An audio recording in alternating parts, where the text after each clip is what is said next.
Greetings, people of Earth. Welcome back. My name is Jax. Still feeling sick, as you can hear. Today, we are talking about internalized homophobia, or what I like to call it, gay kryptonite. I was listening to a podcast recently, and it was going over some statistics from Gen Z or Gen Z, depending on where you live. And basically, it was talking about how young women have really gone off the idea of men. Young men are going more conservative, more right wing, more traditionalist values, and young women are going more liberal, more sort of gender equality, and a lot of the other things that go along with being a liberal person in 2025. And the woman who was running the podcast was talking about how it's a real problem, especially in the dating world, when you don't actually like the opposite gender. And because of this big political divide and everything going on in our world right now, in many Western countries, men and women are sort of starting to see each other as different species. Like they're really looking at each other like, man, I don't relate to anything they do. Like I don't have anything in common with them. And she made the claim that you really need to like the people that you see yourself in a relationship with in order to have a successful relationship.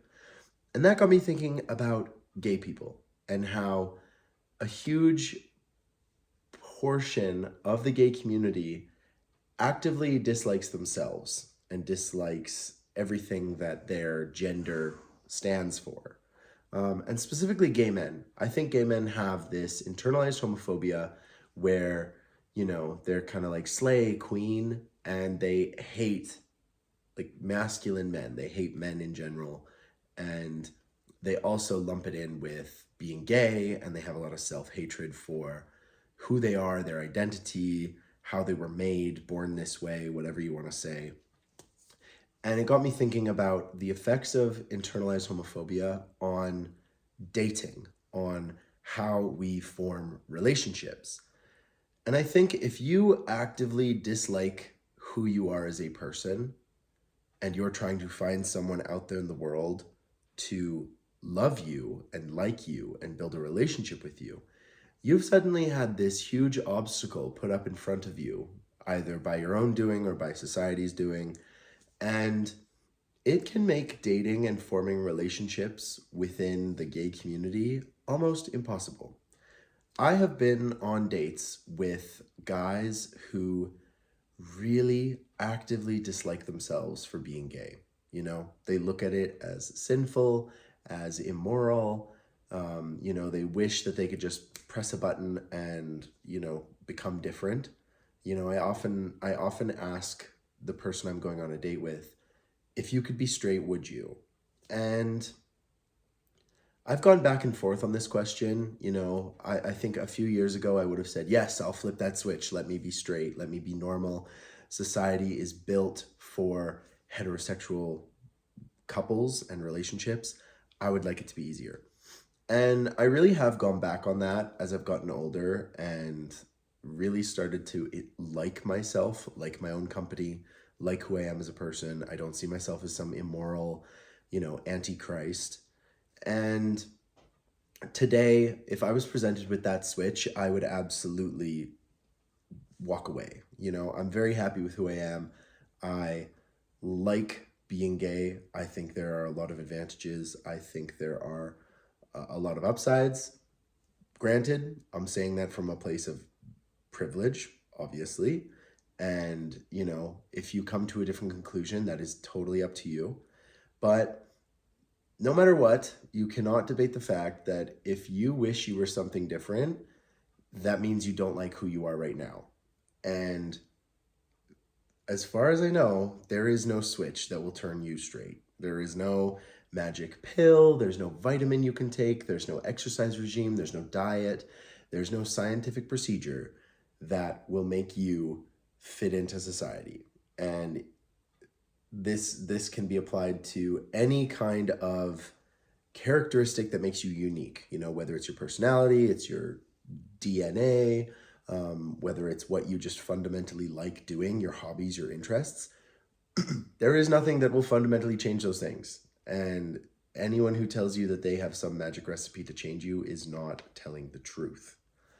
So we go back to the beginning of this conversation, and the effects of internalized homophobia, I think, are unseen in some ways and they're very seen in others. I think if you actively dislike being gay and who you are, and you actively dislike the community at large or how you feel represented in media and society in general, you're going to have a really hard time trying to find somebody that you find attractive and you really like their characteristics, because I hate to break it to you, but if you're a gay guy and you're dating, you're going to be dating other gay guys. And you might have had a prejudice or a formed opinion on what a gay person is.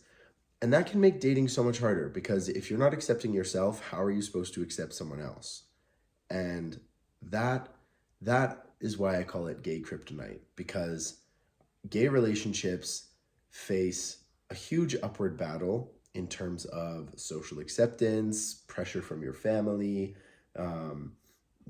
the general interests of people who are gay. We tend to find interests where we can feel accepted and connect with people, but sometimes those interests are rather niche. It's not every day you come across a gay farmer or a drag queen, if that's what you're super into.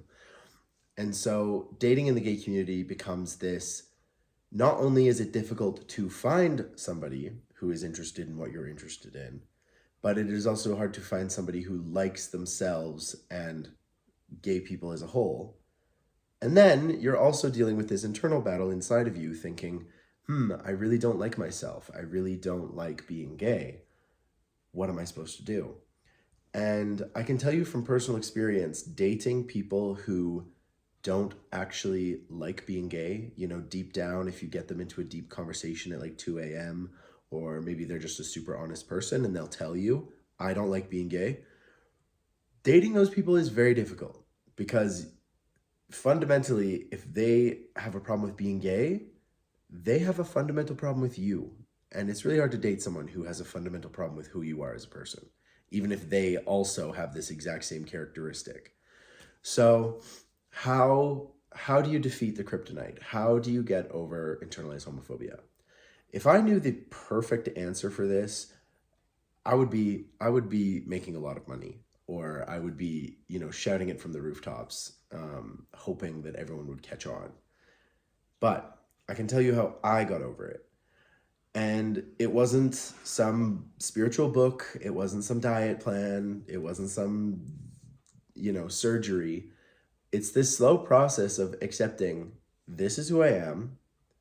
I'm okay with it. Just because I'm being given this label doesn't mean I have to fit into every little stereotype and prejudice that the label comes with. And being able to know that I get to shape what my identity is. I get to shape what it means to be gay for me. And I think it makes me unique. I think it makes me a diverse opinion in a crowded room. I think it provides me a perspective. It lets me connect much closer to my girlfriends than I think other people would be able to. I think it gives me a perspective that my parents appreciate, that my friends and family appreciate.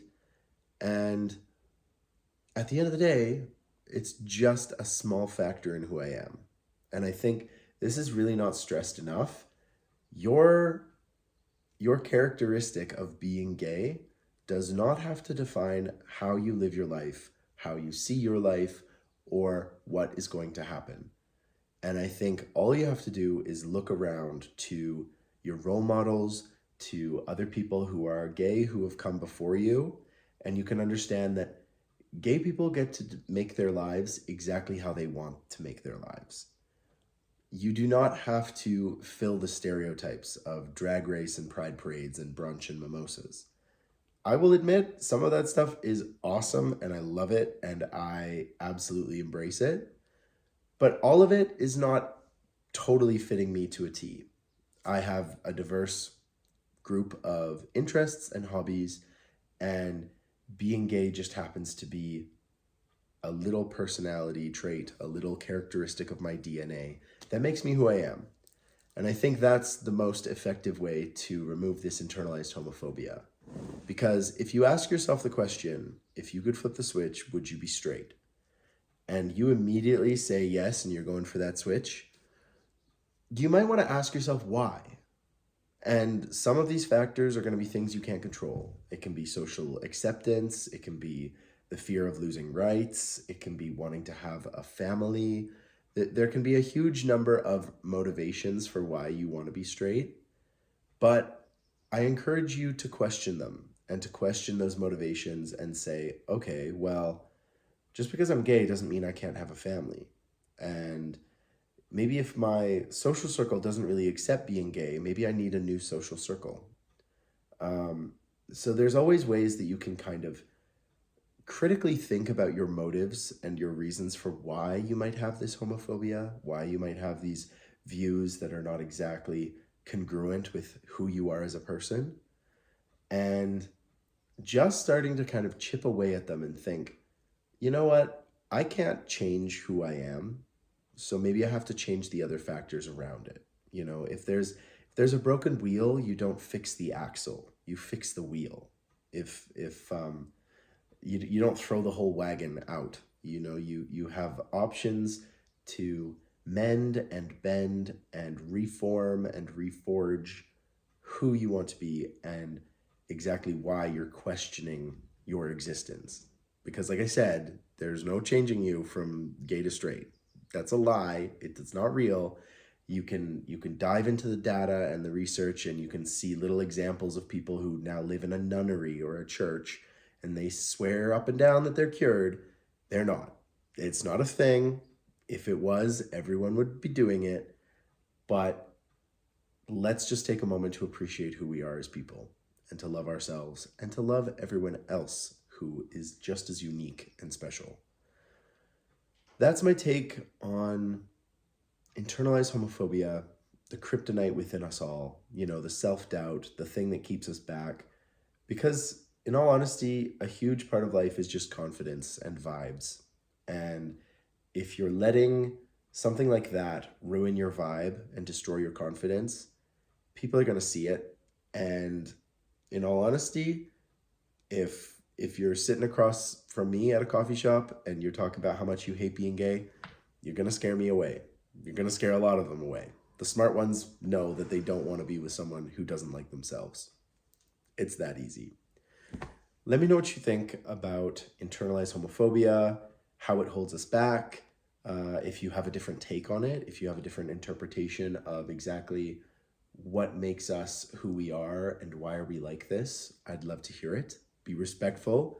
If people are brave enough to put a comment down below, that means we need to be courageous and kind enough to, you know, take them at their word, give them the benefit of the doubt. There might be people who have a very different life experience than you and I. So let's not put them on blast. Let's try to explain and understand where they're coming from. Thank you so much for watching. And as always, I will talk to you guys tomorrow.